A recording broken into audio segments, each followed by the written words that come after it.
नमस्ते and welcome to this exciting episode of Satology debunking mythology. Satology के इस episode में आपका बहुत बहुत स्वागत है। चलिए, अजीत डोभाल ने बड़े क्लियरली मार्को रूबियो को बोला था इंडिया कांट बी बुलीड। अभी जयशंकर जो है मिनरल्स कॉन्फ्रेंस में अमेरिका में है, मार्को रूबियो के साथ और बाकी सबके साथ उनकी मीटिंग हुई, पीट हेग्सेथ के साथ, फिर बेसेंट के साथ भी मीटिंग हुई।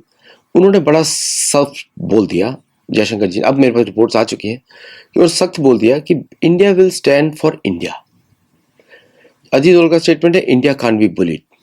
ओके, तो इंडिया आज पहली बार ऐसा हो रहा है विश्व में कि अमेरिका में आके भारतीय विदेश मंत्री, भारतीय नेशनल सिक्योरिटी एडवाइजर ये खुल के बोल रहे हैं भाई इंडिया स्टैंड्स फॉर इंडिया। ये हर भारतीय को सुन के गर्व होना चाहिए। जो भी सोशल मीडिया में चलाया जा रहा है सब गलत है। और मैं, आप लोगों ने मुझे बोला जनरल कैटेगरी के बारे में हिंदुओं की, मैं उस पर तुरंत से एंड ऑफ द शो में टच करूंगा, ठीक है। तो अभी तो मैं सिर्फ इतना बोलूंगा, India should be proud. Openly बोल दिया गया इन सबको कि भाई India stands for India. Bharat Bharat का देखेगा, आप अपने देश का देखिए। अमेरिका टैरिफ क्यों लगाता है आपको पता है? असली रीजन क्योंकि उसका रिजर्व करेंसी जो उनकी चलती थी वो 40% आ गई सर्कुलेशन में दुनिया में, तो पैसा नहीं मिलता खर्चा करने के लिए। तो US government is cash strapped. वो कैसे अपने मिलिट्री बेसेस मेंटेन करेगी, कैसे अपने इंटेलिजेंस ऑपरेशन चलाएगी, किस तरह अपने पावर प्रोजेक्शन करेगी? पैसा ही नहीं है। पहले क्या होता था, रिजर्व करेंसी के डॉलर पे पूरी दुनिया में मिलिट्री फंड की जाती थी, दुनिया की सरकारें गिराई जाती थी। अभी जैसे भारत में प्रोग्राम चल रहा है इनका कि राइट्स कराए जाए, अभी रिपोर्ट्स आ रही हैं, मैं कंफर्म नहीं है कुछ भी, तो I can not confirm it, okay. लेकिन इतना तो कंफर्म है, रिजीम चेंजिंग ऑपरेशंस करते थे, खुद ही बोलते हैं ह्यूमन राइट्स के नाम पे करते थे, डेमोक्रेसी के नाम पे करते थे। अब वो रिजर्व करेंसी का जो मनी है वो नहीं आ रहा। When the reserve currency money doesn't come, तो क्या प्रॉब्लम होती है मैं आपको बताता हूँ। When the reserve currency money doesn't come, तब आप फंडिंग नहीं कर सकते, तो आप उल्टे सीधे काम यूज नहीं कर, ड्रग कार्टल्स नहीं चला सकते, तो अब वो सब काम नहीं कर सकते। तो उसको रिप्लेस किया उन्होंने टैरिफ्स के साथ कि हम टैरिफ लगाएंगे तो 18% भारत से कमाएंगे, 19% इधर से कमाएंगे, and that money will be use to maintain status quo. क्योंकि अमेरिका एक कॉलोनी है, ये एंग्लो सैक्सन्स की कॉलोनी को देश चलाने नहीं आता। ये अपने देश को भी नहीं चला पाए, यूके को भी नहीं चला पाए, ये यूरोप को भी नहीं चला पाए। ये हमेशा लूट पे निर्भर रहे हैं। क्या होता है, क्रिमिनल जो होता है ना, वो जाता है, गोली मारता है, बोलता है कि मेरे को पैसा दे दो, और वो उसी से उसकी जिंदगी चलती है, वही इनका चलती है। और बीच में मोरालिटी के लेक्चर देते हैं। अब पता लग गया कि मेरे गुरु तो बोलते थे किसी भी भारत के व्यक्ति से बाहर किसी की सुनना नहीं चाहिए। मैं तो कभी किसी बुक में कोट ही नहीं करता इन लोगों को। एक भी वेस्टर्न ऑथर कोटेड नहीं है मेरी बुक में, except gold glory and God में, जहां पे native American are telling their story, तभी मैंने कोट किया है, उन्हीं के लोगों को कोट किया है।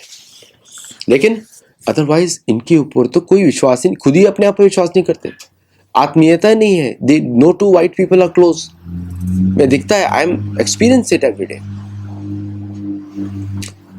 तो ये जो पूरा जो इंसिडेंट है अमेरिका का टैरिफ का, जब भारत इनको दो टूक बातें करता है, जयशंकर करते हैं मार्को रूबियो से, या फिर आप स्कॉट बेसेंट के साथ करते हैं, या फिर एनएसए अजीत डोभाल जी बात करते हैं, तो this is the thing which is seen in the media in America कि भाई भारत का ब्राउन आदमी हमसे कैसे ऐसे खुल के बात कर रहे हैं। वो जो चर्च की तरफ, ये सारा आ रहा है चर्च की तरफ से। चर्च में आप जाएंगे तो इतना गंदा एक्सपीरियंस होता है, वहां पे एक आदमी बैठ जाता है और सामने आपको लेक्चर देता है, बकवास, उसके पास ना डेटा है कुछ भी नहीं, उल्टा सीधा, और पॉलिटिकल बातें करते हैं क्योंकि उनको मालूम है कि उनकी बाइबल के अंदर कुछ भी नहीं है ना, इसलिए उल्टी सीधी बातें करते हैं। कोई पैलेस्टाइन का इशू पे बात करेंगे, जैसे जैसे मदरसों में होता है वैसे यहाँ चर्चेस में होता है। मैं तो बहुत जाके लेक्चर्स मेरे को बुलाते हैं, इंटरफेथ डायलॉग पे, मैं गीता पे लेक्चर्स देता हूँ, तो मुझे मालूम है क्या वो सिखाते हैं। तो जब मेरा लेक्चर शुरू होता है सब लोग बैठ जाते हैं ध्यान से, कुछ लोग छोड़ के चले जाते हैं पीछे से, ओके। तो आई डोंट केयर, जो बैठता है मुझे उसी से वैल्यू है, तो उसी को मुझे सिखाना है। तो देन ये लोग ऐसे ही रहता है, कोई उसमें लैंग्वेज नहीं, कुछ नहीं। मोरालिटी के लेक्चर दुनिया के लिए होते हैं, और वही पादरी मोरालिटी के lecture thou shall not kill बोलने के बाद वो मीट खाता है ना। और दाउ शैल नॉट किल भी ग्रीक फिलोसफी से आया है, कुछ है ही नहीं ओरिजिनल। नॉर्मन डेविस की पुस्तक देखिएगा, रखी हुई है मेरे पास, तो उसमें सब बताते हैं। तो पॉइंट इज कि ये लोगों ने इतना बेवकूफ बनाया अमेरिका को, इतना बेवकूफ बनाया है, there is no limit to the stupidity. और ये जब देखते हैं कि भारतीय फॉरेन मिनिस्टर, भारतीय डिफेंस, एनएसए और ये सब लोग आ रहे हैं, जब भी ये आपकी तारीफ करें आप भाग जाइए वहां से, क्योंकि इनकी तारीफ का कोई वैल्यू ही नहीं है। इनको खुद को ही नहीं पता इनका क्या वैल्यू है। ये बस जी रहे हैं, सांस ले रहे हैं, मतलब एक बॉडी सांस ले रही है बस, और कुछ नहीं। ये जीवित नहीं है, जागृत नहीं है। मतलब ज़ॉम्बी जो सिखाते हैं ना अपनी इनकी इनकी मिथोलॉजी में, वो ज़ॉम्बी माइंडसेट है इनका। अधमरे से चलते हैं, जानवरों जैसी हैबिट्स हैं, है ना। कोई किसी के साथ सो रहा है, कोई क्या कर रहा है, कोई बच्चों के साथ क्या कर रहा है, वो सारे ब्लैक ऑकल्ट्स हैं। उसी से लीडरशिप कंट्रोल होती है। क्या जयशंकर को मालूम नहीं किसके साथ हाथ मिला रहे हैं? जयशंकर को मालूम, अजीत डोभाल को मालूम नहीं किसके साथ आप हाथ मिला रहे हैं? भारत का बड़े से बड़ा जो क्रिमिनल भी होगा ना, वो भी इनसे ज्यादा साफ दिखाई देगा। इतना बुरी हालत है। वो तो आपको कुछ सैंपल दिखाई दे रहे हैं एप्स्टाइन लिस्ट में और इन सब लिस्ट में, कि वो बच्चों को खा रहे हैं, उनकी अंतड़ियां निकाल रहे हैं, फिर डेड बॉडी के अंदर भूसा भर, मतलब क्या क्या, आई जस्ट कांट एक्सप्लेन क्या क्या है। ये मुझे पहले से मालूम है, ऐसा नहीं कि लिस्ट के आने के बाद पता लगा, ये पहले से मालूम है। खुद ही यूरोपियंस ही बता रहे हैं कि हम ऐसा करते हैं, हमारी मोनार्की ऐसा करती है, ये करती है। खुद ये ऐसे ही बने ब्लैक ऑकल्ट। क्यों इटालियंस को वेटिकन से चिढ़ लगती है? पूछिए जाके रोम के अंदर क्यों चिढ़ लगती है। बिकॉज अंदर यही सब चलता है, अंदर वहां पे यही सब चलता है। अंदर वो क्या क्या करते हैं, क्या क्या करते हैं, आपको पता ही नहीं लगता। So therefore it is important हम लोग जिनसे ज्यादा इंप्रेस ना हो। आज हमारा भारतीय लीडरशिप जो है, पूरे विश्व का लीडरशिप मानता हूं मैं। जयशंकर जी जिस तरह बात कर रहे हैं, आप भी ऐसे बात करें। अगर आप अमेरिका में रह रहे हो तो आप ऐसे खुल के बात करें। अभी कुछ बोलने का, डरने का जरूरत नहीं। Just say on the face, कोई डरने का जरूरत नहीं। राखे कृष्ण मारे के, मारे कृष्ण राखे के। भगवान कृष्ण भरोसा रखिए बस, और कुछ नहीं। हरि नाम लेते रहिए, भगवान कृष्ण भरोसा रखिए, सब कुछ ठीक होगा। और घबराने की जरूरत नहीं है, डरने की जरूरत नहीं है। पागल कुत्ते से डरा नहीं जाता, पागल कुत्ते के सामने खड़ा होना पड़ता है, नहीं तो वो आपको काट लेगा। आप मूव करेंगे काटेगा, तो आपको खड़ा होना पड़ेगा, देखना पड़ेगा उसको, आंखों में आंखें डालना पड़ेगा, रोकना पड़ेगा उसको भय होना चाहिए। भय बिन होए न प्रीत। तो जयशंकर जी ने उनको दिखाया आईना कि भाई आप अगर हमसे डील नहीं करते हैं तो हम, पीयूष गोयल जी और सब लोग टीम है पूरा, हम यूरोप के साथ डील कर चुके हैं, आपके साथ फ्रेम ऑफ रेफरेंस से बात हो रही है, उनके साथ डील हो चुकी है। EU FTA deal has been signed. America के साथ रेफरेंसेस से बात हो रही है, अभी डील साइन नहीं हुई है कहीं पर भी। उसी तरह बाकी देशों के साथ भारत ने डील साइन कर ली, रेफरेंसेस से बात नहीं करी। तो इस तरह ये बातें आगे चल रही हैं। अब हम इसमें थोड़ा सा आगे बढ़ते हैं कि अब देखते हैं कि और क्या क्या किया जा सकता है इधर इस एरिया में, है ना। तो आप देखिएगा, अब जैसे मैंने बहुत ही बताया लोगों को कि जिस तरह भारत जो है एक सेंट्रल पोजीशन में आ चुका है। India is in the pole position now, और इंडिया को दबाया नहीं जा सकता किसी भी तरीके से।